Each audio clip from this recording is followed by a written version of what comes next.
Thank you for joining us. This is the Preventing and Addressing Inappropriate Behavior in Your Workplace webinar. My name is Michael Volpe, and I'm joined by my colleagues in the Labor and Employment Group, Doreen Martin and Megan Mann. Doreen is a former New York City Assistant District Attorney who prosecuted and investigated domestic violence cases. Megan represents clients across industries, including a current focus on clients in the independent school and education space. Thanks to all for joining the three of us today. We planned this webinar because of a vast body of evidence of problems in today's workplace. In the last week alone, we have seen allegations of inappropriate behavior against subordinates by an NFL owner, candidates withdrawing from runs for public office due to staffer complaints, a prominent Ninth Circuit Court of Appeals judge retiring amid accusations of inappropriate behavior, investigations into the amount of public money paid to complainants to stifle their complaints, and Congress examining its own rules on workplace behavior and responding to complaints. Every industry and profession has been the subject of allegations and complaints that harassment and inappropriate behavior have been going on unchecked for years. This is a broad-ranging topic that could go on for hours. In the 45 to 50 minutes we have today, we thought it would be prudent and interesting to ask and address two fundamental questions. First, how did we get to this pivotal time in history, and what is inappropriate behavior? At its core, we are here today because of the inappropriate use of power relationships. Superior subordinate relationships will always exist in the workplace, but those dynamics cannot be used to satisfy one and to exploit others. Making matters even worse, the badly kept secret of inappropriate and/or unlawful workplace behavior has been perpetuated by individuals who have turned a blind eye to those abused, harassed, intimidated, and physically assaulted out of fear of retribution to themselves and the accusers.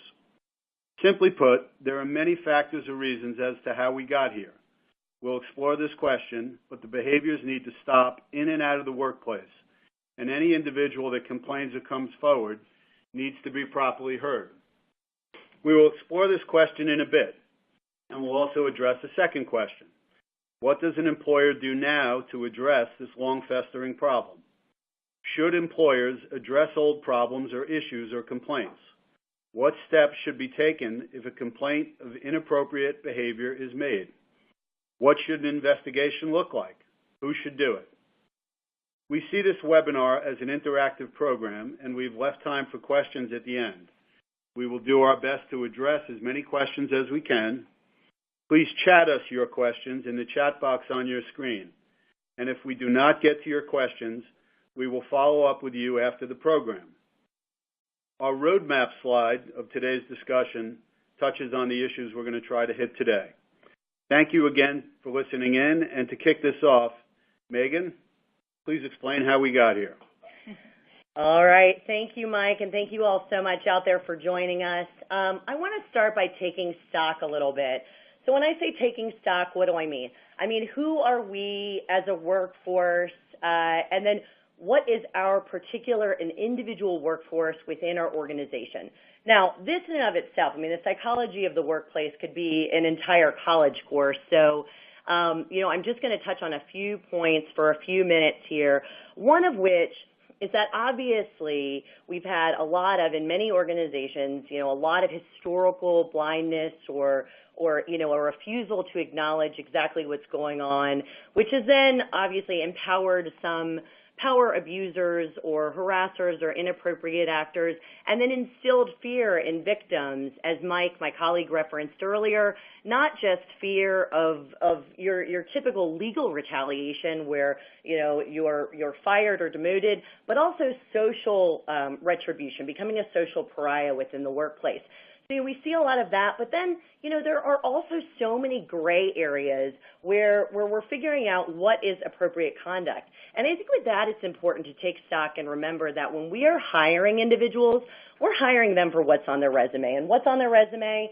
substantive skills, technical skills, not necessarily people skills. You're hired for being a good lawyer, which doesn't necessarily mean that you're great with people. And then as an organization, we are trying to further the organization's goals through using those technical and substantive skills and not necessarily staying on top of and monitoring behavior and setting out our expectations with regard to behavior. There's so many different personalities in the mix, and these are people, and people dealing with people is messy. There is literally a magazine called People Magazine where we just sit there and we read about the follies and the messes of people, okay? And so it's really important to understand that a lot of these folks are spending more time with each other than they are with, say, their families, and lines are going to get blurry and things are going to get messy. And it's our responsibility to focus on furthering the organizational goals, not just through getting those substantive tasks done, but by making sure that you are creating and promoting a safe and healthful and productive working environment. Okay, so that's why it's really, really, really crucial to get out in front of this and start talking about it. But there's a second part to taking stock, okay? We're talking about just sort of people issues in general, but it's taking stock of who you are as an organization. So do you have particular problems you need to address? And look, we're focusing largely on sexual harassment today, but it's safe to say that inappropriate conduct can take many forms, and harassment can be aimed at other protected characteristics, not just sex and gender. So it's important to keep that in mind and understand that a lot of these principles apply to all forms of inappropriate conduct in the workplace. So take stock of you and your organization and your culture. What is and isn't working, and also what are your goals? Look, if your goals are purely to just play liability dodgeball, I mean, great, I'm a lawyer, I can help you with that. That's awesome, but that's not going to get at the root of the problem. If you are trying to create and maintain a healthy workplace, that's going to get at the root of the problem and then have the hopeful byproduct of minimizing, of reducing liability.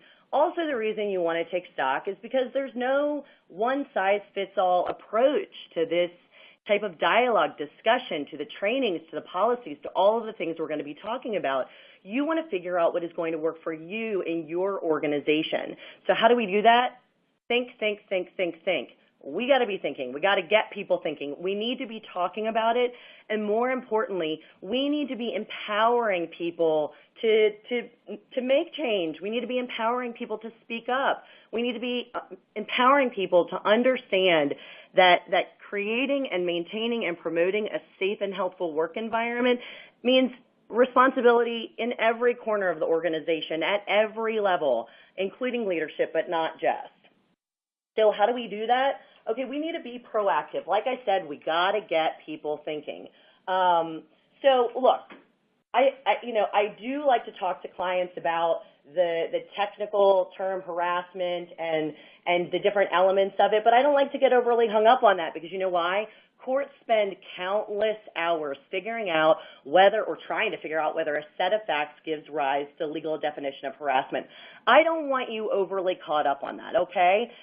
I like to talk about it. I like to talk about what it means when I go in and I work with a workforce. But really, I just want to get people thinking about their interactions with one another, okay? I can't give you a list of do's and don'ts. I mean, there are some don'ts, like don't do what the people in the papers are doing, but, I can't give you this exhaustive list.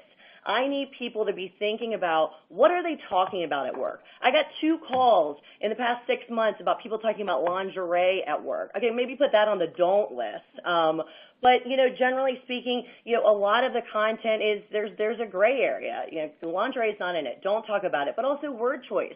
Maybe you're talking about something fairly appropriate, but you make it inappropriate with the words that you're using. Your body language, other physical demonstrations, your eye contact. And that leads me to encourage people to think about the context and circumstances that can affect boundaries in the workplace. What do I mean by this? We need our employees, and we ourselves need to understand that context can take the simplest thing like eye contact and make it more complicated. So my mom raised me to make eye contact with people. She said, that's respectful. Okay, well, you know what's not respectful is making eye contact with women as they leave the women's bathroom. That's just creepy. Don't be creepy. We don't want to be creepy. We don't want our employees being creepy. But we need to help them understand that simple and straightforward concepts like eye contact can sometimes be not so simple and not so straightforward. We also need to be reminding them, ourselves, each other, reminding everyone that conduct outside of the workplace and after hours can still affect the workplace. So any time you're with coworkers, this is one of the number one things I find when I go in and I'm talking with groups and we're workshopping, we're chatting, we're doing our thing, and I'll tell you 9 times out of 10, I have people come forward and they say, wait, what? So if I'm with a coworker at a bar, that can still affect the workplace? Sure, absolutely. Anytime you're engaging in unwelcome conduct that unreasonably affects or interferes with that person's working environment because now they're uncomfortable around you, that's affecting the workplace. So it's good to remind people about that. And that's corporate events. That's, personal barbecue where you're inviting coworkers. It's also social media, Facebook, Twitter, Instagram. There are a million names. I can't even keep up with them all. And email. We need to be really careful what we're putting in email. And look, you know what? I don't understand it, but email never goes away. I mean, I swear sometimes in these litigations I'm looking through with the AOL chats from like 98. So it never goes away. We need to, I'm not trying to scare people, but maybe a little bit of fear is good. So we also need to be talking about and making people aware of the role of bystanders. Okay, so what do I mean when I say bystanders? There are 2 different types of bystanders. One is the unintended audience that is offended. So 2 people are engaging in, kind of off-color jokes, and a third person overhears, and that person's offended. Well, too often, people say, well, the joke wasn't aimed at them, so it doesn't matter. Well, that unintended audience, that bystander, it can still be affected unreasonably, can still be offended, can still be inappropriate conduct. And then the second kind of bystander is the person who hears and sees and witnesses and does nothing.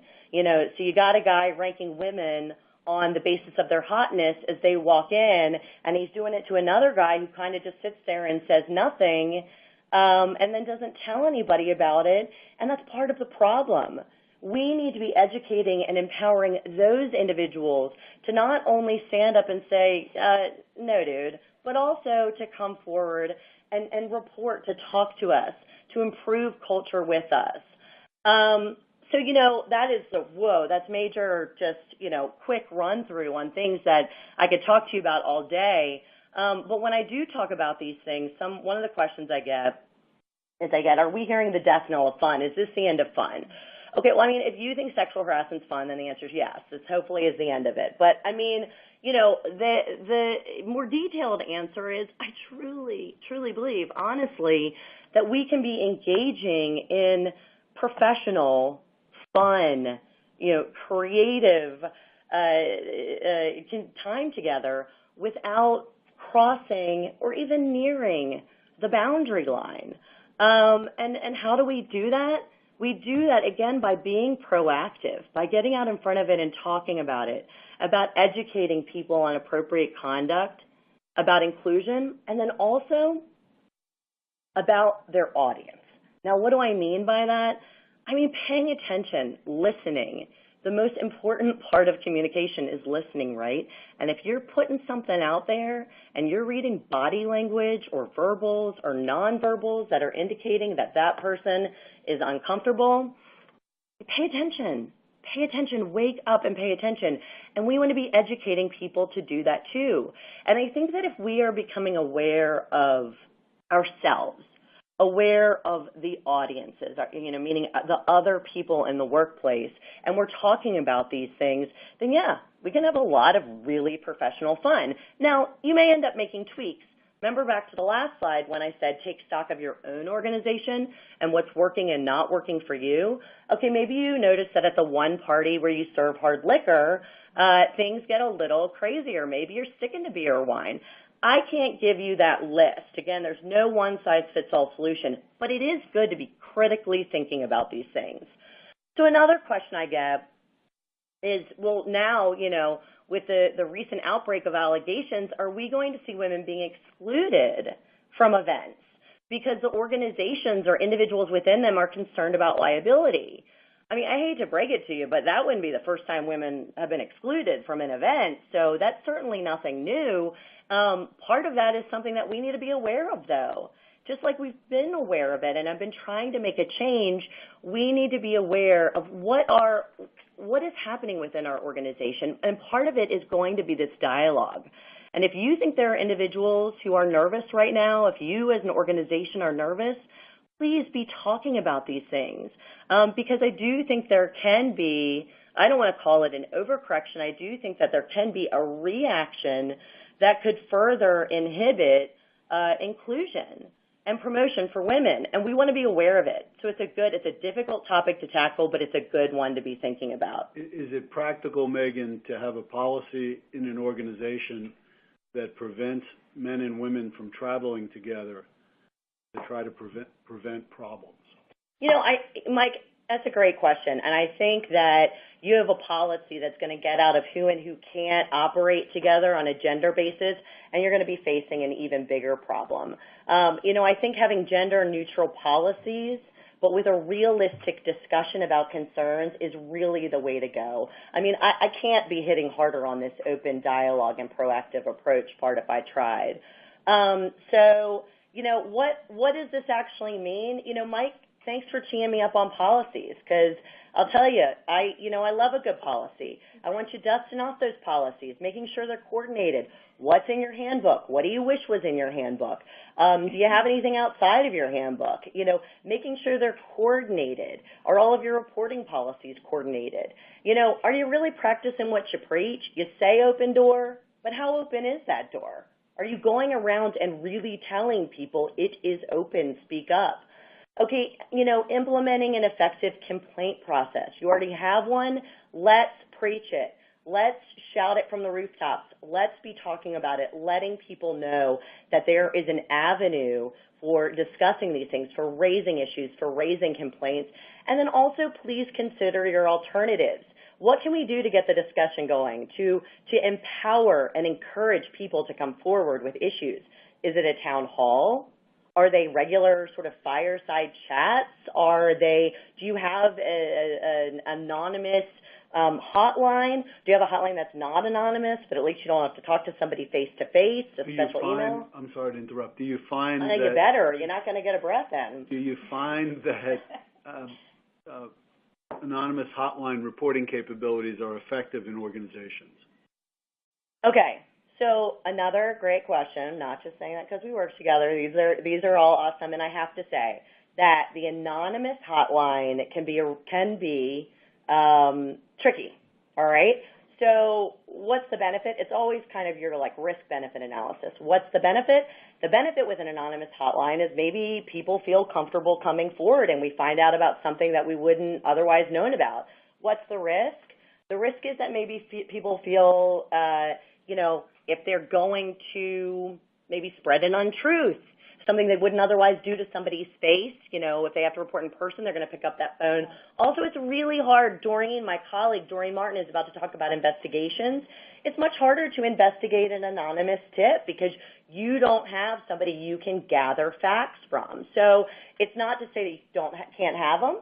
It's an option, but, I do love it when we create an environment where people can come forward and let us know the facts and circumstances. So, another thing you might consider doing is reviewing historical complaints. Figuring out, is there a problem we weren't addressing? Has leadership changed? What has changed, if anything? Educate, train, talk, and listen. Okay, so when you're educating, what does that mean? Training, it can be formal training, it can be informal, group dialogue. There are so many ways to go about doing this. And please make sure that everyone is involved, because everybody is part of the problem and the solution here, quite frankly. And so We want our leadership there. If leadership can't make it on the day that you schedule some sort of organization-wide training, then you know what? Have somebody come in and make a big old stink about the fact that they are here just to train the leaders, because this is just as important to the leaders. And also you may want to have a separate training dialogue or discussion for your supervisors so they know how to field complaints and aren't burying them or dismissing them. I can't tell you how many times I hear, oh, they were just complaining, they didn't mean it. Well, yeah, they were complaining and they meant it. Okay, and then part of that listening and responding and training is promptly and thoroughly responding to complaints. Promptly, promptly, promptly. Nothing is going to send somebody down to the Division of Human Rights faster than ignoring them. So actually address the issues appropriately once you do. That doesn't mean burning a witch at the stake, having putting a scarlet letter on somebody. Maybe it means some sort of, confidential and private training session. Maybe it does mean some, a termination or a suspension. It's going to depend on the circumstances. Dorian's going to talk about, what you find with your investigation. But in order to do the investigation, first you're going to have to evaluate your investigative capabilities and resources. Do you have the proper people in place? Are they trained? Do they know what to do? Do you really have the capabilities? So in order to talk about that a little bit further, I'm going to pass that off to the expert, my colleague, Doreen Martin. Thank you very much. Thank you, Megan. So how do you handle a complaint when you receive one? All sexual harassment complaints should be investigated by your organization. Complaints, as Megan said, that are ignored or are not properly investigated can turn into legal and PR nightmares. How your organization handles a sexual harassment complaint will send a message to your employees about how seriously your organization takes complaints of sexual harassment. If handled well, it will encourage future reports of misbehavior and will lead to an environment where employees feel safe. So there are a number of key steps that you should take when you first receive a complaint. The first thing that you should do is to immediately preserve evidence. In any investigation, the first step must be to preserve all relevant company documents in whatever form they exist: emails, voicemails, text messages, security footage, videos. This is as simple as calling your IT administrator and telling them that they need to suspend any auto-deletion policies. By asking your IT administrator to suspend any auto-deletion policies that you have in your document retention policy, you can be assured that if there is any relevant evidence contained on your company server, it will be preserved and it will not be deleted. The second thing that you want to do is you want to stop the underlying conduct in question. Depending on the nature and severity of the complaint, you're going to need to implement interim measures to ensure that the behavior does not continue during the pendency of the investigation. Interim measures can include suspension of the accused until the investigation is completed, reassigning the complainant and/or the accused to another department, rearranging office locations, or changing shifts. You must make these decisions about the interim measure very quickly. Don't let this decision linger. If you have questions about the appropriate interim measure to take, you really need to consult with legal counsel because you do not want any action that you take to be perceived as retaliation. The next thing that you want to do is you want to gather facts. You want to conduct some information gathering. This is initial fact gathering. You want to be able to identify who are the key players in this investigation, who are they going to be, and let me get some background information on them. How long have they been with the company? What department are they in? What shifts do they work? Have either of them recently been reprimanded? You're going to want to pull employment records, personnel files, and you want to check, has the complainant made similar complaints in the past? Has there been more than one complaint made about the accused? Is there a history between the complainant and the accused? You want to look through these files and look to see if you can find any obvious motives. At this point, you also want to review your organization's sexual harassment policy. Are there specific grievance and investigation procedures that you need to be aware of? If there are, you need to follow them. The next thing that you want to do is, and this is while you're... I'm sorry to interrupt you. If you do your initial background fact gathering and you determine that there had been earlier complaints that had not been investigated, should there be an investigation into those complaints, even if they go back 2, 3, 10 years ago? Yes, absolutely. At this point, you need to be looking at all complaints, the current complaints and any past complaints. You also need to be thinking while you're doing the background, gathering the background information, you also need to be thinking about how you're going to communicate to your employees and the press about this investigation. It's impossible to conduct an internal investigation in secret, and it really probably is not in the organization's best interest to do so. But the question really comes down to how much should your organization reveal and to whom? If a department head or a supervisor has been suspended, then practically speaking, you're going to need to talk to the employees in that group. Whether you hold a meeting with the employees to talk about it, whether you issue an internal memo, really is going to depend on the specific facts and the circumstances, and will depend on the culture and the size of your organization. Communications to the press are going to raise different concerns. You want to avoid bad publicity for your organization, and you want to frame the issue in a light that's going to be most favorable to your organization. But you can't commit too early to any characterization about the issues involved without having conducted a full investigation. So what we recommend to clients is that prepare a number of holding statements so that when the time comes to issue a statement, you will be prepared. You really want to make sure that any statement that you do issue is thoughtfully and carefully crafted and make sure it's accurate. There's nothing worse than having a statement that contains inaccurate information and that will have to be retracted. Sometimes less is more when dealing with communications before conducting a full investigation. The next question that you're going to have to face is going to be who should conduct the investigation. Are you going to keep it in-house, or are you going to refer it to a third party? When considering these options, you really have to think about a few questions. What is the nature and the size of your investigation? Is senior management potentially involved? Is there potential liability of the company? What's the company's exposure? Megan raised this earlier. If you do not have the right person to conduct the investigation, a person who is not trained to handle sexual harassment claims, you should refer it out. But all of these factors all these questions are things that you should consider when deciding who should be the investigation. Are all investigations, if done by outside counsel, privileged or privileged at all? All investigations conducted by third parties will maintain the privilege. You will be able to maintain the privilege. However, and we'll get to this when we talk about reports, there is a possibility that final investigatory reports can be discoverable in any lawsuit.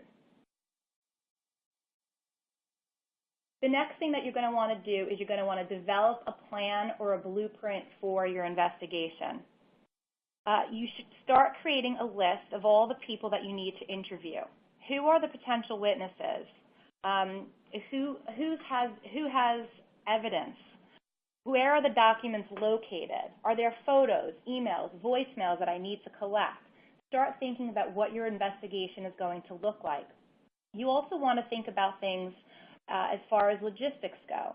When and where will the interviews be conducted? Doreen, I'm sorry to interrupt you. I wanted to ask that question.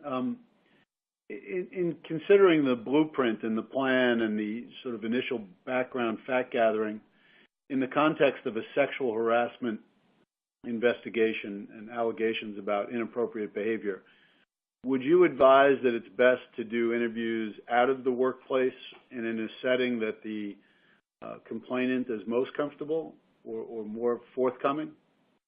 Really, Mike, I think it depends on the specific workforce that you're in. I like to conduct interviews with complainants outside of the work environment. I think they probably will feel, the complainant will feel more comfortable. They don't want to be spotted talking to lawyers if it's in a conference room that other people can see. So having interviews outside of the workforce, if possible, is definitely a good option. But really, it's going to depend on the complainant. Where does the complainant feel most comfortable? If the complainant wants to do it at work, then you should do it at work. But you should find a place to go where you won't have people walking by and seeing the complainant sitting down talking to the head of HR or to counsel or to outside counsel. So I neglected to ask you this, but there's been a lot of press about the fact that HR departments and even outside counsel are ultimately paid by the company, and therefore they are not objective enough to address these types of behavioral issues in the workplace. And there's been some suggestion that companies would be well served to create an ombudsman-type department or a completely independent department that's funded once a year or on a semi-annual basis, and there's not this one-off hiring relationship or HR hiring relationship. In your opinion, is that the type of structure that would make people feel more comfortable in coming forward with complaints? I do. I think that is something that will help people feel more comfortable coming to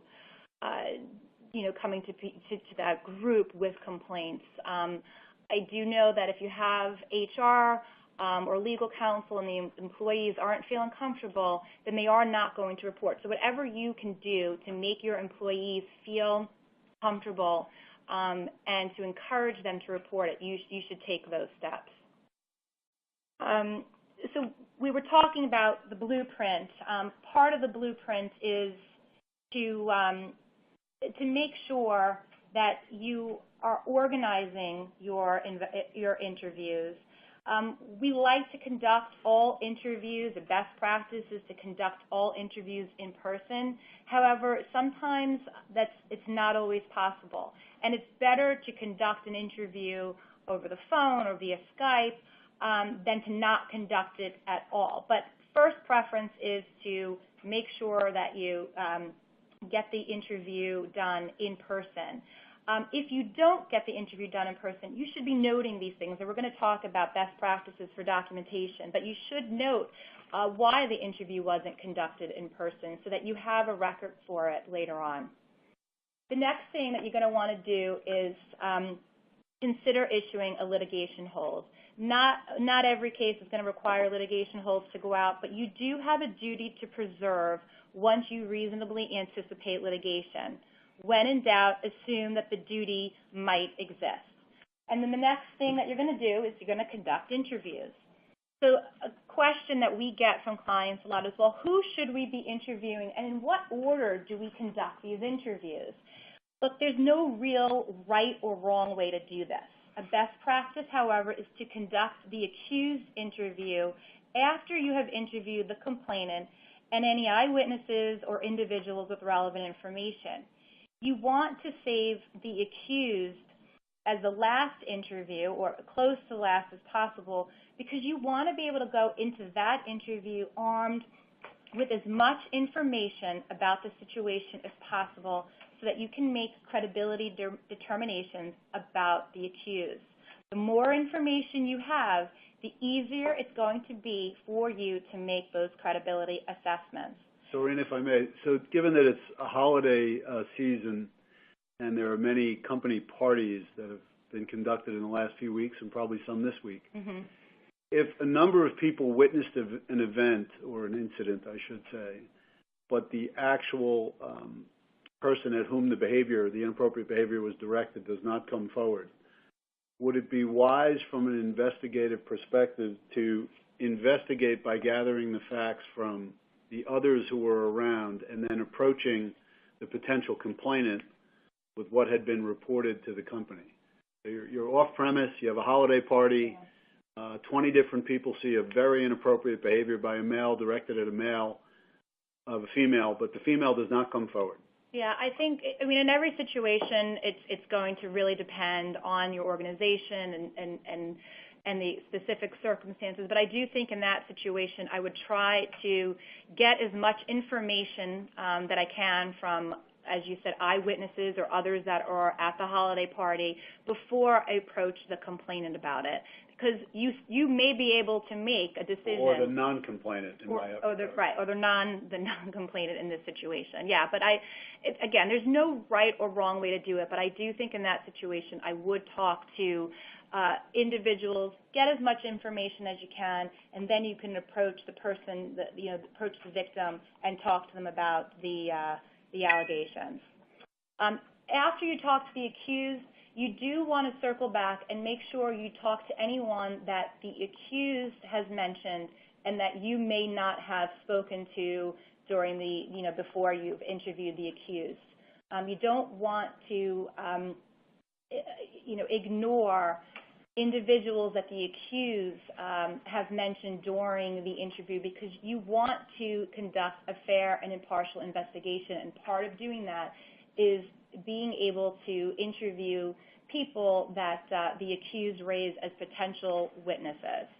So, Doreen, we're talking about the interview process, and this really comes from a question we have from the audience, but HR is sort of the whipping post, if you will, in any organization, from my perspective. They are the least credited, the least accounted, and the least cared for in most organizations. I guess it's because they in the eyes of some, don't produce profit.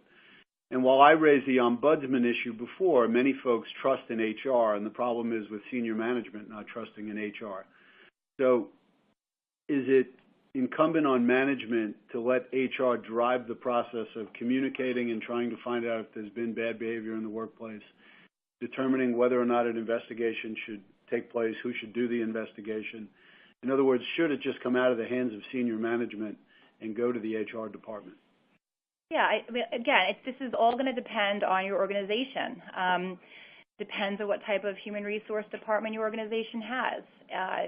If you have a strong HR department, yeah, you should. This is what HR's role is, and that's what they should be doing. And senior management HR should be reporting and checking in with senior management, but HR should be controlling the process.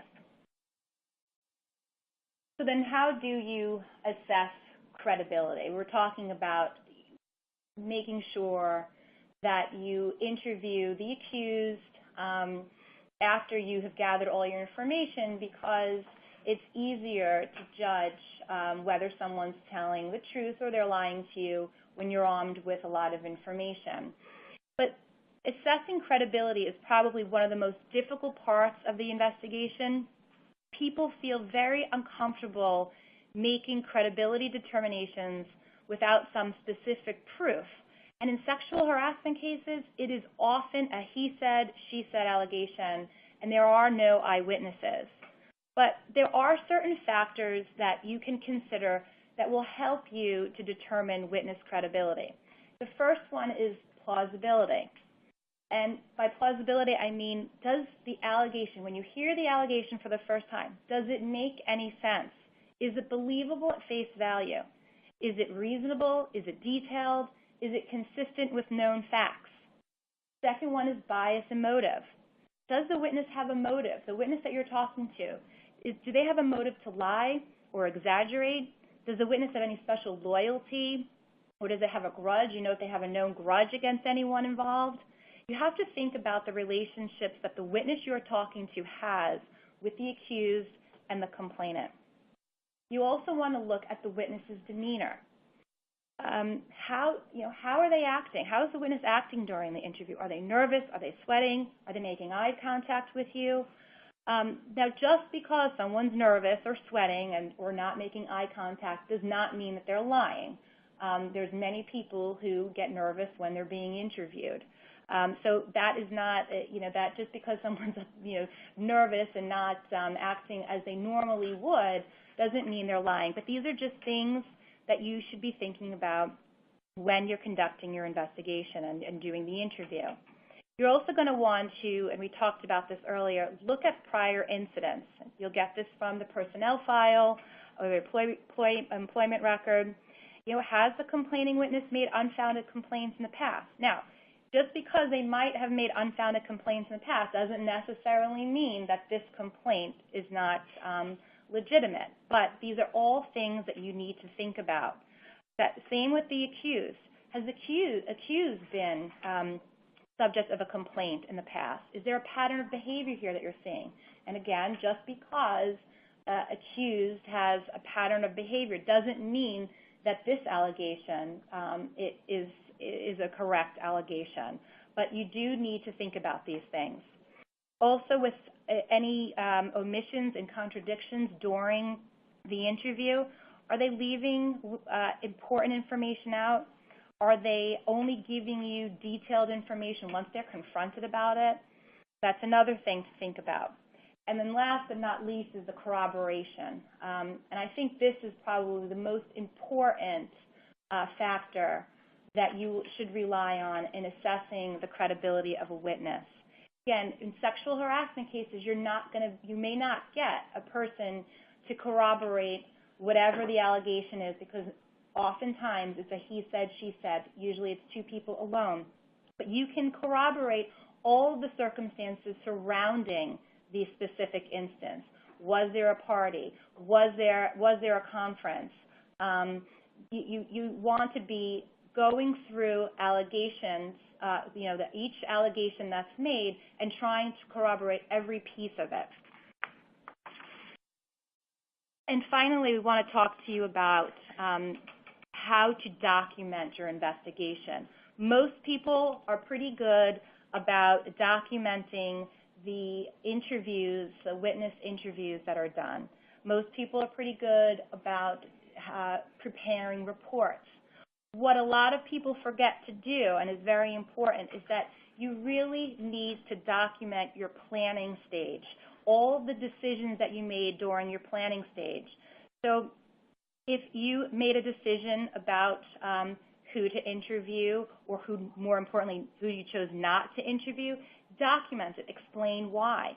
So, Dorian, you should have a document or memo that explains the blueprint or plan that you come up with? Exactly. Every decision that you make in the investigation should be documented. If you have a witness that you intended to interview, but for whatever reason they didn't show up, or at the last minute you decided you didn't need to interview them because it would have been repetitive information that you already got, you want to write it down. You want to make sure that you are explaining the decisions and the reasoning behind your investigative process. You understand, and you may know the reasons why you interviewed or didn't interview someone, or why it took 2 weeks to get a key witness to talk to you. But if this ever goes to litigation, you really want to have it documented so that you can protect your organization. Can we get into some real minutia? So I've often found in reviewing files that there was a careful blueprint or plan to move forward, and there were good notes, contemporaneous notes, and then they didn't have certain features like date, time, location, and attendees. So what should be in those thorough and contemporaneous notes? Okay, so I was planning on going through that. Yes, every note, all notes during interviews should have almost in every single, as I start, I write all of these things down and I fill them in as I go. Who are the interviewers? What are the names of the witness or any third party that accompanies the witness to the interview? The date, the location, a start-stop time, and any time that you allowed for breaks. Remember, these notes may someday be used at trial. So if you're handwriting your notes while you're doing the interview, don't draw, don't doodle, don't underline certain points with big question marks, because those notes may be used at trial someday, and you don't want people to infer things that may or may not be true. The notes should contain facts exactly as they are told to you by the witness. If you can, and this is sometimes difficult to do, catch direct quotes from your witness and put it in quotation marks. If you do that, it's going to really help because you can say, this is a direct quote from the witness. The other thing that I want to tell you is that if you can, you should have two people conducting the interview. You should have the interviewer who's asking the questions and making eye contact with the witness, and a person who is just sitting there taking copious notes. That's really important. It's really difficult, especially in sensitive sexual harassment cases, when you're alone interviewing a witness and not able to be able to make eye contact with them because you're so worried about taking down the notes. If you can have two people in an interview, you should. It's not always possible, so if you're alone, just do your best. But then immediately after the interview, take your notes and create a formal interview memorandum of that interview. While it's fresh in your mind, do not wait a couple of days to get your notes in order and in a formal memo. Also, if you are taking notes during the interview on a laptop, if you bring your laptop, if you don't do it the old school way and take notes by hand and you bring your laptop in, you want to take those notes, save those notes as a document. Those are your notes from the interview. And then you want to create a new document. And in the new document is where you want to have your formal interview memo. You should not delete or get rid of or write over your interview notes. You need to have your original interview notes and a separate document that is your official memorandum. If you do it the old school way where you handwrite notes, then you should immediately go back to your desk and create a formal interview memorandum. In that formal interview memorandum, you want to take your shorthand, clean it up, you want to organize the memo, you want to put it in chronological order and make it easy for someone to read. Now, the last part of this is your final investigatory report. This is after all the interviews are done, after you have looked at all of the evidence, you're going to want to draft a final report. What should that report include? Well, the first thing that it should include is all of the investigative steps that you took, who you interviewed, all the evidence that you reviewed, and the policies that you reviewed. You want to have a description of the complaint, including a summary of all the witness accounts. You want to have a section on credibility determinations. You want to have a finding section, and you want to have a recommendation section. The question that we get asked a lot, and we've answered it in many different ways, is how should this report be done? Should it be written or should it be presented verbally? Now, there are pros and cons to both. The pro of having a written report is that you have a full-blown report with details of your investigative process, the allegations, details of the credibility determinations, and your findings. The con of a written report is that you have a full-blown report with all the detail in it. And if it's discoverable during litigation, it will be exhibit number 1 to plaintiff's complaint. And no matter how good your investigation is, plaintiff's counsel will poke holes in it. The pro of having a verbal report only with no written product is that if there is litigation, you'll have nothing to produce to the plaintiff's counsel. The con, however, is that if you have no record that outlines your investigation or supports the decisions that you make, you'll have nothing. And you will likely be criticized for not preparing a report. Or worse, people will question what it is that you were trying to hide. And why, and they will question why you didn't create a report. We, in the past, have done a combination of verbal with PowerPoint presentations, but in this climate, and I'll throw it back to you, Mike, in this climate, I do think having a full written investigatory report is probably the way to go. I would agree with that, and it's certainly the topic and the behaviors that we've seen over the last, or come out over the last few months, warrant thorough investigation and full report to all interested parties, constituents, meaning other employees, board members, owners and investors in companies, et cetera. So we have a number of questions. I want to get to some of the recommendations quickly, and then we'll turn to the questions. Recommendations. Consider a proactive solicitation of complaints, former and current complaints. You should consider comprehensive review of all policies and procedures. You should ensure that there's an effective reporting mechanism in your organization. And first and foremost, you should prevent retaliation or retribution of any kind. And remember that it is critical to determine whether the proper individuals are responsible and capable to handle complaints that are brought to an organization's attention.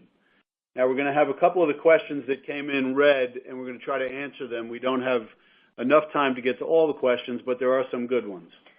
Okay, thanks, Mike. So before we do that, I just want to do a quick reminder that a lot of our examples dealt with a male-female relationship, often involving a power imbalance, but anyone can harass anyone. So men can harass men, a subordinate can harass a supervisor. Obviously, you lose the power imbalance element there, but it can still happen, and we have a duty to protect all employees, which tees up nicely our first question. What do we do when one of our employees is harassed by somebody or complains of harassment by somebody who is not an employee? So a contractor or, some sort of service provider. And that is a great question. So thank you to the person who sent that in, the organization that sent that in.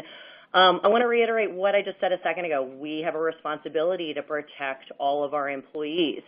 So it gets rather complicated in how you execute that.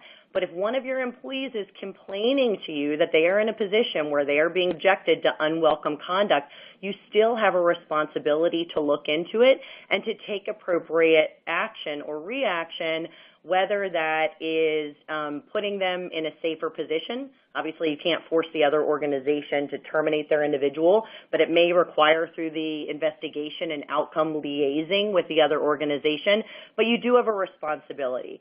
Next question is another great one, because I can actually give an affirmative answer rather than it depends, which we so often have to say. But the question is, if you have a high-level employee who is sleeping with the interns, but the interns aren't complaining, do we still need to do something? And yes. So definitely, please go back to what I was saying before, which is it's everyone's responsibility to create and maintain this culture, this safe and healthy culture. And maybe the interns are happy, maybe they're not. We're not going to get into all of that. There is a power imbalance. You do not need to be hunting in your own backyard. There are plenty of fish in the sea. Whatever analogy you want to use, we got to talk to the person, and we have to keep that sexual contact and fraternization out of the workplace. It's simply not productive. It's not safe. And again, there is the liability aspect too. So then that brings us to our next question, which is, should organizations have a fraternization policy, or does that overly inhibit relations amongst employees? Now I'm going to have to go back to the lawyer answer of it depends. Totally depends on your culture. Totally depends on your goals. There are lots of different types of fraternization policies. There's no sort of one-size-fits-all policy. You can have one where you say, you got to let us know if it's romantic or you're related to somebody. Some people say we're not touching that with a 10-foot pole. Some people say you can't have it. One of you is going to have to be out. They're all different kinds, and that would take a more individualized analysis. And then finally, the last one that I saw, no more coming in. I think Mike and Doreen have some. But somebody asked about social media activity. I mentioned earlier that people can still be harassed or engage in harassment over social media. And somebody asked a question about what that means, how that can affect the workplace. So, an obvious example, of course, is inappropriate images being sent over social media. But, I got a call about, so I'll just, tell you one of our true life stories. I got a call about a situation where we had a new employee, not we meaning Venable or, anybody on this call for that matter, but, somebody had a new employee, and she gets seated next to a slightly senior but similarly aged male employee. And, the male employee thinks she's completely hot and, wants to be friends at work, friends outside of work, friends on Facebook. She doesn't normally accept Facebook friend requests, but she goes ahead, she does it because she wants to fit in, and he's slightly superior, he's kind of her supervisor, so she wants to play nice. She accepts his friend request. The next thing you know, he sees that she just went to Mexico and has all these pictures in her bikini, starts commenting left, right, and center about how hot she looks in her bikini. She's wildly uncomfortable, completely ignoring him. So what does he do? He keeps making the comments. Then she goes to her supervisor and says, you know what, now I'm uncomfortable at work. And he says, wait, that's not my problem. But you know what it is? It is because those are two coworkers engaging on social media in a way that makes one of them uncomfortable at work. And it's pretty reasonable that she was uncomfortable. So those are just a couple of ways that the same way we engage with each other in person, we can engage in social media, and it can constitute inappropriate conduct. Let's try to get to a couple of the other questions. Thank you, Megan.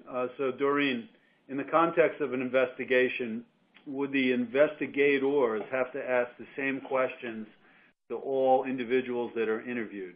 No, I don't think you have to ask all of the same questions to each of the witnesses that you interview, but you do want to have an outline when you go into the interview. I always prepare witness interview outlines with questions that I know I need answers to.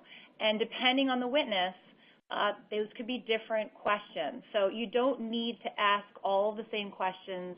You really should tailor your interview to the specific witness. And that was part of initial fact gathering, is you really want to know, who are you interviewing? Who are these people? What's their role? Because that will help you make questions or come up with questions specific for each witness that you interview. Okay, great. Thank you. So there's a question as to whether or not New York State requires sexual harassment training, whether there's a legal obligation to do it. The answer simply is no, but it is very advisable, as training and policies and procedures that are effective, put in place, and have been disseminated to all employees can help an employer that is faced with a claim in terms of serving as an affirmative defense. So there are other states, California and Connecticut, for example, that require training, but New York currently does not, but it is extremely advisable. There's another question, a good question, about whether or not we think it's advisable to have arbitration clauses in offer documents, meaning employment offer documents. And the Supreme Court recently heard 3 consolidated cases in an argument, and will help further define the issue of arbitrability of employment-related claims in the coming months. And generally, most employers have found that having arbitration requirements or alternative dispute resolution, as opposed to going to court, mandated to employees is a feasible and good option. I will tell you that from my perspective, arbitration is not the cost-efficient alternative approach to dispute resolution that many had seen in the past, but it still is better than litigating in state or federal courts. So there were a couple of other questions that we'll try to address in writing over the next few days and send it out to the almost 150 attendees to this webinar. There are going to be some final instructions given by our staff here.